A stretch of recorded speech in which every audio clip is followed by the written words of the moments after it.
మాది పశ్చిమ గోదావరి. నా పేరు చెన్నా రాంబాబు. ఇక్కడ నిన్న పొద్దుట 5 గంటలకి ట్రైన్ దిగాం. నిన్న వచ్చే మొత్తం ట్రైన్ అంతా కూడా వెస్ట్ గోదావరి నుంచి జానిలే దిగారు. ఇక్కడ రాగానే మాకు అద్భుతమైన వసతి కల్పించారు. ఫ్రీ అకామిడేషన్ అన్నీ కూడా బాగానే ఉన్నాయి.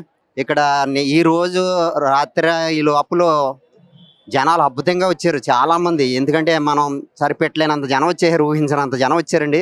ఈ కార్యక్రమం చాలా అద్భుతంగా జరుగుతుంది. ఇంత బిజీ సిటీలో ఇలా చేయడం అంటే మాటలు కాదు. ఎందుకంటే అసలు ఊహించినట్టుగా ఉంది ఇది. ఒక ఎడారిలో చేయడం వేరు, ఇక్కడ సిటీలో ఇంత అద్భుతంగా చేయడం అంటే చాలా అద్భుతంగా ఉందండి. ఇది ఫస్ట్ సారి తిరుపతి జ్ఞానం ప్రపంచ శాంతి కోసం ఈ యజ్ఞం చాలా సక్సెస్ అవుతుంది. ఉండకుండా దీన్ని బాగా అభివృద్ధి చేస్తారని కోరుతూ, ఇదే మనకి ఇప్పుడు దాకా పిఎంసిలో చేసింది అద్భుతమైన, ఇది హైలైట్ అవుతుంది ఈ ప్రోగ్రామ్ అని అనుకుంటున్నాను. నేను ఫస్ట్ సారి ఇంత అందంగా ఇలా బాగా జరుగుతుందండి. ఓకే అండి, ధన్యవాదాలు.